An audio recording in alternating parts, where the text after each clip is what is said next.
Salve progressistas, Clayson! Hoje nós vamos falar de uma polêmica muito interessante que surgiu a partir das postagens do Pride Month, onde uma daquelas pessoas fez uma brincadeira. Eles colocaram Kratos, o personagem de God of War, que é um dos jogos mais conhecidos de jogos de videogame, né, da plataforma do PlayStation.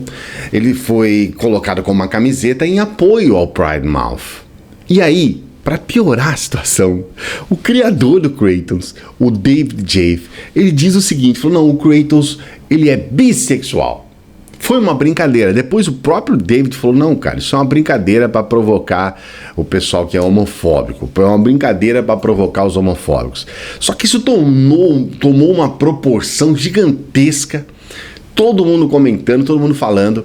E aí, a primeira coisa que nos surge dessa história toda, além, obviamente, da gente ver que a homofobia é algo do nosso dia a dia, do nosso cotidiano, ainda existem milhares e milhares de homofóbicos entre nós.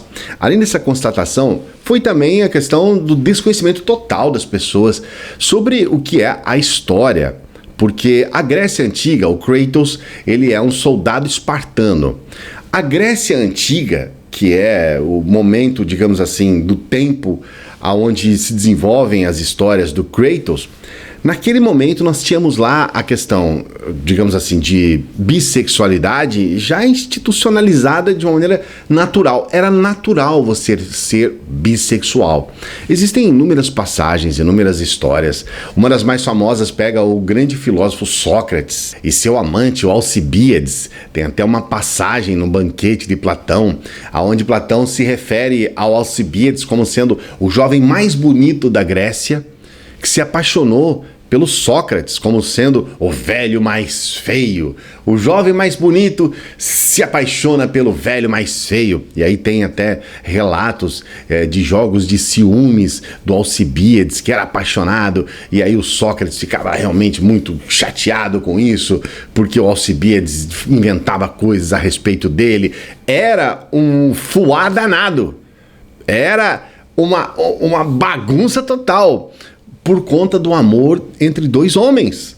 Sim, meu amigo, mas não era só isso. Tem um Aquiles, que é um dos maiores heróis da mitologia, aquele que foi destruído com uma flechada no calcanhar, lembra disso? O calcanhar de Aquiles?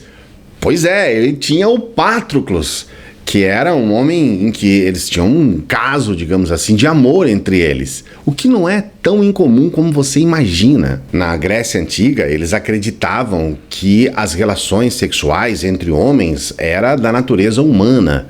Inclusive, isso era muito até incentivado entre os exércitos. Se nós estamos falando aqui de Kratos, que era um espartano, entre os exércitos de Esparta era muito comum você ter as relações homossexuais. Os jovens guerreiros, 12 até 18 anos, eles tinham uma relação com os seus, digamos, instrutores, com os seus professores de guerra, que eram mais velhos, e essa relação de aprendizagem na guerra incluía a relação homossexual. Era uma coisa comum. Eles, inclusive, incentivavam essa relação porque, na guerra, isso melhorava muito. A colônia espartana de Tebas, por exemplo, ela tinha um exército formado praticamente, quase que exclusivamente por homossexuais. E o amor que eles tinham entre um e outro fazia com que o exército sagrado de Tebas era quase que um exército indestrutível. Eles eram guerreiros que defendiam a si próprios, mas defendiam os companheiros. Eles eram apaixonados pelos seus companheiros, então defendiam literalmente, né, com unhas e dentes e espadas. E isso era não só uma coisa natural, considerada uma coisa natural, completamente aceita pela sociedade na época, como era, como eu disse, incentivado, e como era, inclusive, a explicação desses resultados fantásticos que aquele exército amealhava, porque eles eram realmente guerreiros quase que indestrutíveis. Então não é tão assim absurdo, aliás, é até natural que se fale sobre bissexualidade, sobre homossexualidade naquela época. É bom lembrar que eles tinham lá a chamada Guerra do Óleo. Eles... Cara, olha que estranho. Eu acho que hoje isso seria muito engraçado e muito interessante. Eles se besuntavam de óleo e aí eles ficavam se agarrando ali entendeu? Ficavam ali de alguma forma se escorregando um no outro, e era uma coisa que eles gostavam bastante. Essa coisa de se atracar besuntado de óleo, e pelados, logicamente, pelados, né? Então era uma atividade muito comum que eles apreciavam muito. Muito. E essa relação entre os jovens, né, os homens mais novos e os homens mais velhos não só era comum, como era parte do desenvolvimento dos homens na época. Agora, por que essas questões criam tanta celeuma, tanta discussão, tanto debate? Não é só por desconhecimento de história. Nós estamos vivendo em um momento até mundial, mas especialmente aqui no Brasil, com esse recrudescimento do chamado neoconservadorismo, né? Nós estamos vivendo um momento de falso moralismo absurdo. As relações humanas, por parte de algumas pessoas, estão sendo pautadas por esse moralismo, e o julgamento do outro é enorme a respeito disso. Nós somos uma nação com uma quantidade enorme de casos de mortes de pessoas, especificamente porque essas pessoas são homossexuais. Nós vemos aqui diariamente essas questões. Nós estamos com uma pauta que é a pauta da criminalização da homofobia em voga. Nós estamos vivendo essa realidade aqui. Inclusive, nós tivemos o STF colocando a homofobia nas mesmas pautas, por exemplo, de racismo, que eu considero muito pertinente. Ainda não temos uma questão definitiva sobre isso, mas muito provavelmente este é o caminho.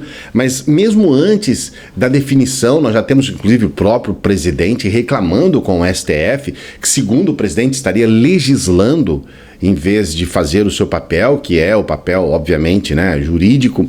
Então a gente percebe que há um chororô muito grande por parte de alguns héteros dessa turma dos chamados neocons, né, dos neoconservadores.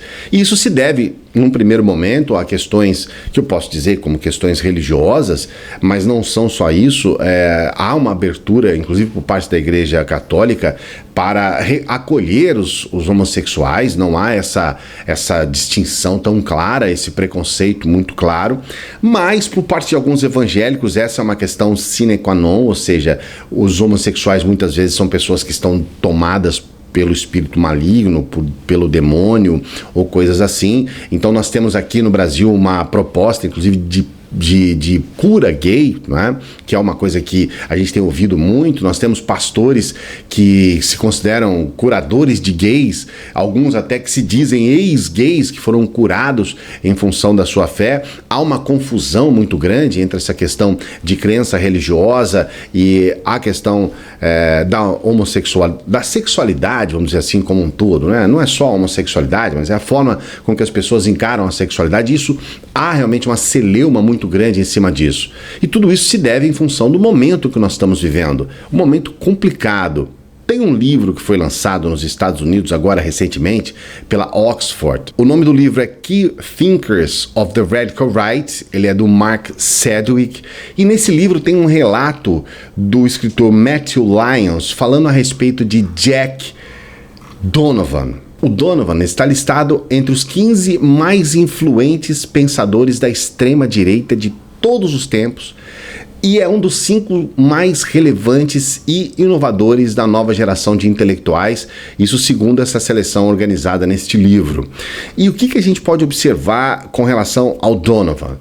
Segundo esse perfil, né, os cristãos da direita norte-americana veem na mulher um papel submisso aos homens, mas elas ainda têm um lugar de afeto e significado. Já o movimento de nacionalistas e supremacistas brancos, o alt-right, ele considerou por muito tempo que as mulheres podiam contribuir para o movimento, mas o Donovan sequer eleva as mulheres ao status de humanidade. A sua teoria de supremacia masculina, né, ou chamado anarco-fascista, ele glorifica o corpo do homem e simplesmente ele exclui as mulheres.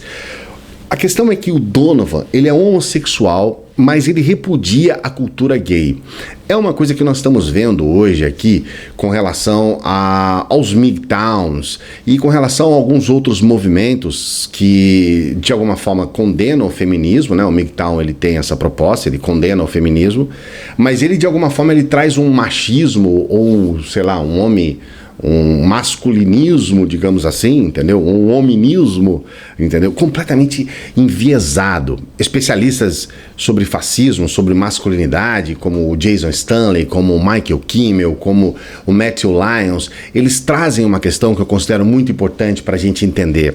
Hoje, nós temos uma ligação clara, isso parece bem claro, entre a recessão, entre os problemas financeiros de desemprego e tudo que a gente está vivendo, inclusive no Brasil, e o recrudescimento de, por exemplo, ideias de supremacia branca, a supremacia, por exemplo, do homem, a supremacia masculina.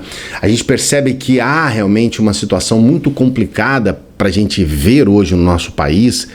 Estamos vivendo essa realidade, que é essa insegurança dos homens que deixam então de ter aquele título de provedor e que passa então a viver uma situação complicada pelo desemprego, pela falta de dinheiro e ver a entrada da mulher no mercado de trabalho. Então, de certa forma, eles repudiam a mulher e repudiam essa visão, digamos assim, da mulher como uma protagonista no mercado de trabalho. E olha que nós estamos ainda dentro de uma situação de diferenças enormes entre mulheres e homens no mercado de trabalho, que tem diminuído, é bom deixar claro isso, mas que ainda existem, e nós estamos percebendo esses homens completamente perdidos nessa situação. Eu vou fazer um vídeo aqui específico sobre o Donovan e sobre todas essas questões que nós estamos vendo em relação à sexualidade. Mas hoje eu quero deixar um recado importante para você. A gente precisa começar realmente a entender melhor, principalmente do ponto de vista antropológico. É claro que a gente tem que desenvolver algumas questões melhores no campo da filosofia, para a gente começar a entender o novo papel deste homem, que não mais precisa necessariamente ter a obrigação de ser superior às mulheres.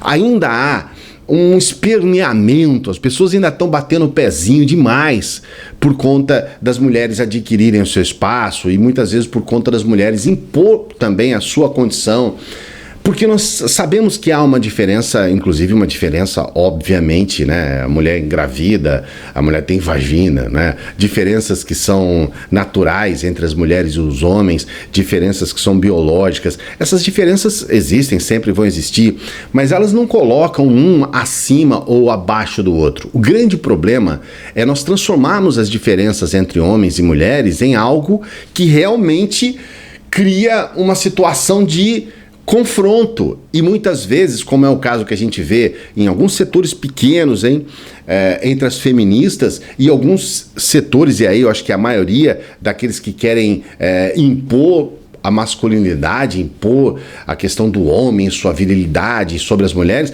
a gente vê realmente uma dificuldade enorme de entender as coisas como elas são. O caso dos MGTOWs, que é também motivo para um outro vídeo específico para falar somente disso, é um dos exemplos dessa situação em que a sociedade está se transformando num corpo doente e eivado de uma série de ideologias que não levam a nada, somente a degradação total. Os MGTOWs, eles colocam as mulheres realmente como um objeto, como uma coisa assim, que nem é mais um ser humano, né? Nem é mais uma questão de humanidade, já é uma coisa a ser usada mesmo e descartada e jogada fora. Nós estamos vendo uma volta, então, um regresso a 100, a 200 anos atrás, e a gente percebe que para essas pessoas isso é o futuro. Eles colocam essa situação dessas diferenças brutais, cara, como uma coisa que seria uma coisa natural que o futuro vai nos trazer. Então há uma visão não apenas distorcida, há um desejo realmente das pessoas em que haja uma total aniquilação do sexo oposto. Você não venha me perguntar quando que eu tive a opção em transar com mulheres. Eu não sei, eu nasci realmente com o desejo de transar com mulheres, cara. E se você perguntar para um homossexual, ele vai dizer exatamente a mesma coisa para você. Ele não vai saber qual foi o momento em que ele optou. Ele pode até dizer que houve um momento em que ele se descobriu e que ele, digamos assim, ele realmente viu que ele era homossexual, porque há uma questão social, a sociedade nos impõe a você ser hétero, né? Aquela questão da heteronormatividade. Então, nós estamos impelidos a sermos héteros. E aí, num dado momento, o homossexual, o homem, a mulher, descobre que não é bem assim. Não sou hétero. E isso pode acontecer na idade adulta, isso pode acontecer quando você é criança, isso pode acontecer quando você é velho, idoso, isso pode acontecer. Mas quando ele se dá conta realmente das coisas, ele vai perceber que ele já tinha aquilo antes dele, entre aspas, se descobrir, ou se aceitar, ou se assumir, ou coisas assim. Então é importante a gente colocar essas questões aqui. O vídeo de hoje traz essa reflexão para você. Eu quero saber o que você pensa a respeito de tudo isso. Você acha que a homossexualidade é uma questão natural? Você quer ir contra a ciência? Você acha que não? Então qual é o seu argumento a respeito disso? O que você acha sobre a sociedade brasileira? Você acha que a nossa sociedade está preparada para lidar com essa questão da homossexualidade de uma forma natural? É importante a gente debater sobre isso aqui no canal e que você fale a sua opinião também. Tá certo? E se você gostou do vídeo, dê o seu joinha, esteja aqui junto com a gente. Se você não é inscrito no canal, se inscreva. Estamos esperando a sua inscrição aqui, tá bom? E a gente se encontra daqui a pouquinho, quase todos os dias tem vídeos aqui no canal. Veja esse vídeo aqui, que é bem legal, separado especialmente do YouTube para você. A gente se encontra daqui a pouquinho.